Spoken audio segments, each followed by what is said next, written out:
Hey there, folks! Today we're diving into some everyday English phrases that you've probably heard, but might not be quite sure about. We'll break down their meanings and how to use them in your daily conversations. Let's jump right in. Can we just drop it? This phrase means, can we forget about this or stop talking about it? It's often used when someone wants to move on from a topic or an issue that's bothering them. For example, when the discussion turned uncomfortable, she said, "Can we just drop it?" to change the topic and avoid any further disagreement. Let's just drop it. No, I'm interested. Can't we just drop it? That's beside the point. This phrase is used when someone is discussing something, and another person says, "That's beside the point." It means the topic being discussed is not relevant or not important to the main conversation. For example, when discussing our vacation plans, she started talking about her new job, but I had to remind her that her job was beside the point. But that stuff, that's all beside the point. She's always been a voluntary patient here, but that's beside the point. Give you a heads up. When someone says, "I just want to give you a heads up," they are letting you know about something in advance, like a warning or information to help you prepare for what's coming. For example, just wanted to give you a heads up that there's heavy traffic on your route to work this morning. But if you're there, I need to give you a heads up. Well, we've got to run, but I wanted to give you a heads up about tonight. You're in for a treat. This phrase is used when you want to tell someone that they will really enjoy something or have a good experience. It's a way to express excitement about what's coming up. For example, "I made my famous lasagna for dinner tonight, and you're in for a treat because it's delicious." Oh, you two are in for a treat. Come on, guy, you're in for a treat. To follow suit. When many people do something because they see others doing it, they are said to follow suit. It's like following the example or copying what others are doing.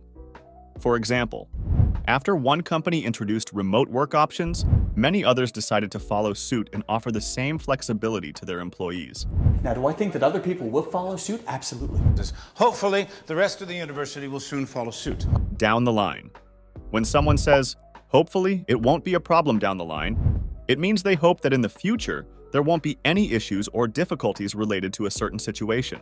For example, he started saving money early in life, hoping that down the line he could afford to travel the world. I don't know. Come down the line. Doctors, lawyers, Indians. Times are tight, it's tight. Stay in touch. This is a friendly way of saying, let's keep talking or communicating. It's an invitation to maintain contact with someone. For example, "It was great meeting you at the conference. Let's exchange contact information and make sure to stay in touch." If you don't mind, Mr. Pennywell, I'd like to stay in touch with you. I hope we stay in touch. Sleep on it. This phrase means you should take your time and think about a choice before deciding. For example, "I can't decide whether to accept the job offer. I think I'll sleep on it and make a decision in the morning." Do yourself a favor. Sleep on it. I suggest you sleep on it. At least one night. It slipped my mind. This phrase is used when you forget something. It's a way to say, "I forgot," but in a more casual and forgiving manner. For example, "I'm so sorry, I was supposed to call you yesterday, but it completely slipped my mind." So somehow calling you slipped my mind. Halloween just slipped my mind this year. It's up to you. When someone says, "It's up to you," they mean that you have the freedom to make a choice or decision. It's a way of giving you control and letting you decide. For example, "We can go out for dinner or cook at home tonight. It's up to you to decide what you prefer." It's up to you. It's up to you. And there you have it, folks. Thanks for joining us in this quick and informative language journey. If you found this video helpful, don't forget to subscribe to our channel, give us a thumbs up, and ring that notification bell so you won't miss out on more language tips and fun content. See you in the next one.